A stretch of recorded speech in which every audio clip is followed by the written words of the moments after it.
अस्सलाम वालेकुम। होपफुली आप सब लोग ठीक होंगे। आज का जो हमारा टॉपिक है वो है सप्लाई, और यहाँ पे न्यू चैप्टर है, इसलिए मैंने चैप्टर का नाम लिख लिया है, चैप्टर नंबर 13। पहले सप्लाई को डिफ़ाइन कर लेते हैं। Supply is a quantity of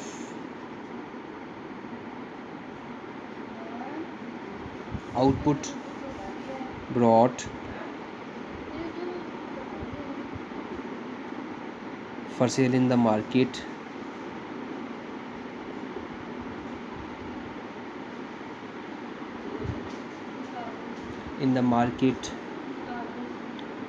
at a certain price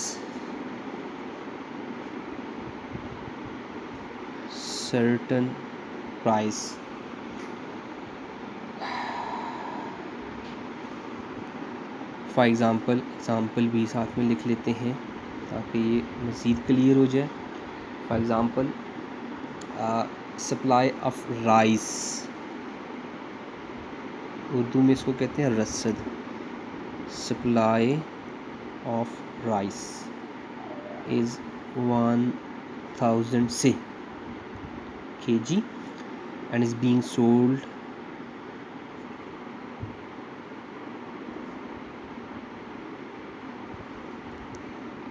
in the market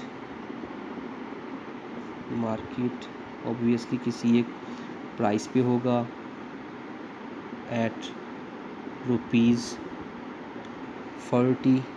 पर kg। आजकल तो 40 नहीं है, लेकिन ये है मिसाल के तौर पे हम तो सप्लाई जो है क्वांटिटी ऑफ आउटपुट है जो कि सेल करने के लिए लाई जाती है मार्केट में किसी एक स्पेसिफिक प्राइस पे। दो चीज़ें हैं इसमें, स्टॉक और सप्लाई ना। तो stock is the quantity of output which a seller or businessman has with him and has not yet been brought for sale। ठीक है, ये टोटल अमाउंट, प्रोड्यूस्ड अमाउंट होती है किसी भी कमोडिटी की, जो कि वेयर हाउसेस में, गोडाउन्स में सेव की हुई रखी होती है प्रोड्यूसर्स ने, सेलर्स ने, बिजनेसमैन ने।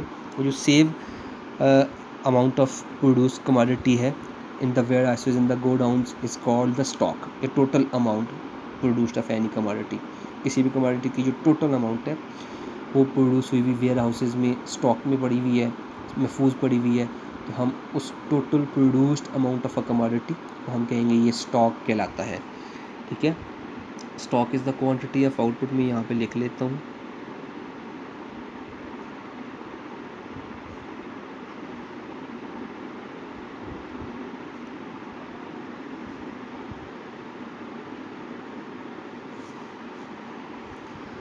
which a seller, a businessman, which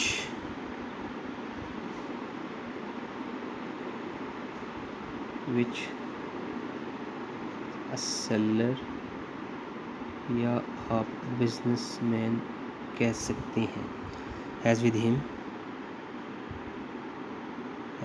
him in godowns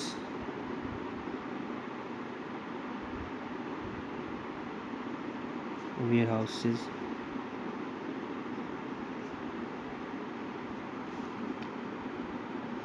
and has not yet been brought for sale। brought for sale, अभी तक जो है उसने सेल के लिए ना लाई हो। तो आप कह सकते हैं सप्लाई जो है ये पार्ट ऑफ स्टॉक कह सकते हैं, यहाँ पे लिख लें supply is also a part of stock. Supply जो है ये पार्ट ऑफ स्टॉक कहलाता है, जिसको मार्केट में लाया जाता है किसी एक स्पेसिफिक पर्टिकुलर प्राइस पे सेल करने के लिए। ठीक है, वो हिस्सा स्टॉक का जिसको आप मार्केट में लाते हैं किसी एक प्राइस पे आके आप उसको सेल कर देते हैं, that part of supply is called that part of stock is called supply. अगर आपके पास वेयर हाउसेज़ में 10,000 kg जो चावल हैं वो पड़े हुए हैं, तो आपने वो 10,000 kg बेसिकली आपके पास स्टॉक होगा, क्योंकि टोटल अमाउंट प्रोड्यूस्ड कमोडिटी है। तो उस 10,000 में से आप 1,000 kg चावल जो है वो मार्केट में लाते हैं पर केजी 40 रुपीज़ पे सेल करने के लिए। तो वो जो 10,000 की अमाउंट आपके पास पड़ी हुई है वेयर हाउसेज़ में, दैट इज़ कॉल्ड स्टॉक। और जो 1,000 kg चावल आपने मार्केट में लाए हैं सेल करने के लिए, this is called the stock. आप कह सकते हो कि supply is the part of stock also. ठीक है जी। सप्लाई एंड रिज़र्व प्राइस की बात कर लेते हैं कि सप्लाई तो हो गया, लेकिन रिज़र्व प्राइस क्या होती है। Supply and reserve price, secret price होती है reserve price is the secret price. Secret price होगी तो ऑब्वियसली जो सेलर होता है, जो प्रोड्यूसर होता है, उसको नोन होगी, known only to the seller,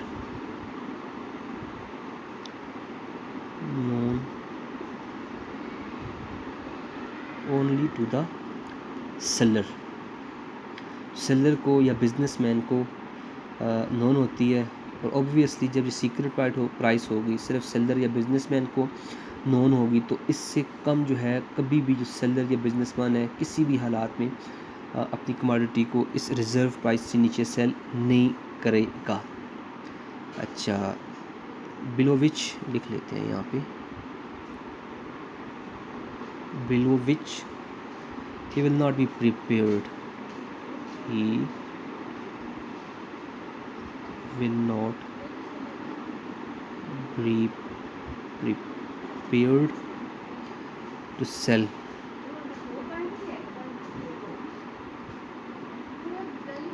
in any circumstances, किसी हालात में भी वो इसको इस सीक्रेट प्राइस से नीचे कभी भी सेल आउट नहीं करेगा। लिमिट प्राइस होती है ये, मिनिमम प्राइस इसको कहते हैं। कोई भी सिचुएशन हो, किस तरह के भी हालात हों, कभी भी जो बिजनेसमैन या सेलर होगा इस सीक्रेट प्राइस से नीचे अपनी कमोडिटी को सेल करने के लिए रेडी नहीं होगा। इस प्राइस को, सीक्रेट प्राइस को हम कहते हैं ये रिज़र्व प्राइस है। ठीक है जी। इससे आगे हमारे पास लॉ ऑफ सप्लाई आ जाता है। बेहतर है मैं इसको आगे ही जाके डिस्कस करूँ, ज़्यादा बेहतर होगा अगर मैं इसको आगे जाके डिस्कस करता हूँ। Law of supply,